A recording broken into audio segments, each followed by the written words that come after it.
Mental health services in Sweden are messed up. Let's talk about it. Hey guys, what's going on? Andrew coming at you. Before we get started, out of every country to live in the world, I choose to live in Sweden. I love living in Sweden, and it is the country that aligns with most of my values. However, no country is perfect. It is not my intention to put Sweden in a negative light internationally. It is only my intention to talk about an issue that's super important to me and that a lot of people have reached out to me about. About 6 months ago, I did a TikTok talking about this issue, my experience, and it blew up. Hundreds and thousands of views. Swedish people were normally people always tell me that I'm wrong or they don't like when I get criticism. I usually get a lot of blowback, but I was blown away by the amount of people that said, thank you for talking about this, that shared their story with me. I had people sending me DMs talking about what they went through. And it's because of all of that I feel like it's really important that we talk about it. And I'm going to try to explain why I think there's a problem here and maybe a solution on how to fix it. And I also want to make it clear, I don't think the actual people working and helping with mental health services or at working in healthcare, they're not doing necessarily a bad job. It's just kind of stretched thin at the moment. So in my experience, I have depression and anxiety. I deal with it every day, but I have found ways to manage it. It's just I can be up and down at times. It happens, but I do certain things to help me manage that. But at the time, I'm in Sweden. I'm by myself. I had gotten out of a relationship at the time, and I was really in a deep, dark place. And the issue was, when you're in a deep, dark place like that, and you live alone, you're a foreigner, and you don't have a support system in place, it is not a good place to be. It's not a good situation to be in at all, because there's no one there to take that negative thought away, especially if you're just stuck in a negative thought loop, which I was. And so I was like, this is not good. This is not going to end well if I keep having these thoughts, and I need to speak to someone. So I take the step to call Vårdcentralen. I tell them my situation, and I'm telling you, when you call to ask for help, for a lot of people, the situation's already pretty bad. For a lot of us with anxiety, just the phone call alone and asking for help was such a major step, and months, if not years of torture have gone by before this point just to ring and make that call. So it's such a major step to do to begin with, to admit that you have an issue, that you need to speak to someone, that you need to get help. And so everybody was nice. I talked to them all. And then it was about 4 to 6 months went by, I feel, until I actually had someone reach out to me. And it was crazy because at the time, it's like my depression episode had ended. It was over. I didn't really feel I needed to go. I mean, I went there, I had my appointments, and I worked on myself because I needed to do that. But I was able to get myself out of it. However, I had this thought that I kept thinking about, which I was really concerned about. I thought, what if I went the other direction? What if I wasn't better? What would have happened that 3 or 6 months? And it was not a pleasant feeling to feel. And through my TikTok and experience, it seems to be the biggest issue that people have is getting the help that they need.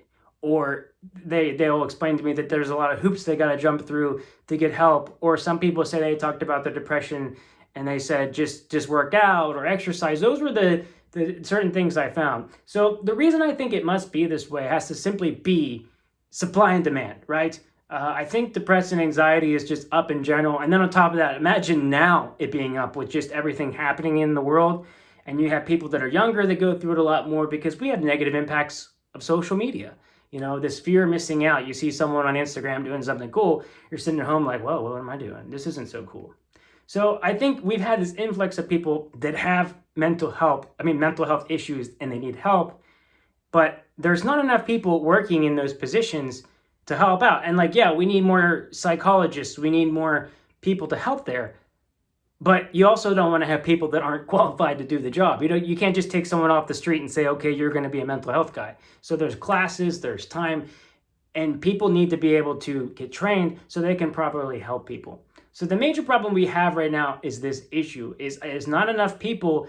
And then on top of that, as serious as I think my issue was, there were probably 10 issues on top of that were considered more serious, or a person had done something worse or was in a worse situation. And so I can only explain my experience. It doesn't mean that they didn't want to help me.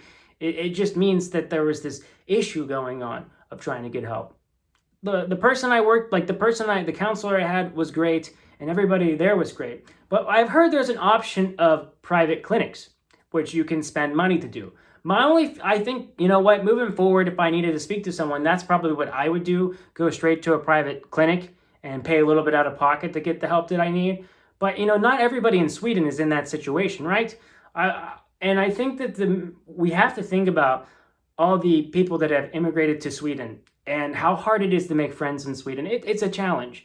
And then some of these people might have had mental issues before, or they might develop them when they come here. That is my biggest fear of getting people help. I mean, I've seen it so much. Like I won't go into details here, but I can't. But I'll just say that I have seen situations where I feel that people I knew that needed help didn't get it in time. Or sometimes in Sweden, it's just a time-consuming process to get to the next point.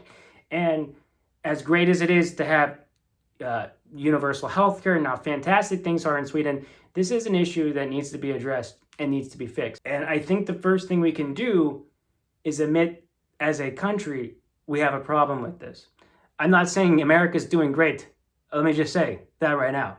It's not. But the first thing we have to do is start talking about it more, talking about mental health more and taking care of ourselves, but also trying to make it quicker for someone to get help. Because I think if someone says they're in the bad spot, what people in the health services have to understand as well, and like I said, they're stressed to the max.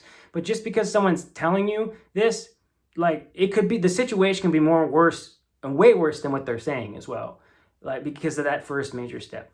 So that has been my experience. And I think Sweden can get it worked out. I think we need to encourage people to get into these fields that we really need. We already need people in the medical field so much anyways now, with so many people retiring and getting older. And we need people to get into these mental health services. So if it's something you're thinking about in your life or career that you'd like to try, I would strongly consider doing it because there's such a need for it. That said, again, I love Sweden. I'm kind of curious about you guys though. Like, what has been your experience? Do you agree with me? Do you disagree with me? Are you going to unsub to me now because I brought up this issue? Like, I don't know. But, like, again, I'm going to stay true to myself, guys. Tell you my story, and I'll see you guys in the next video.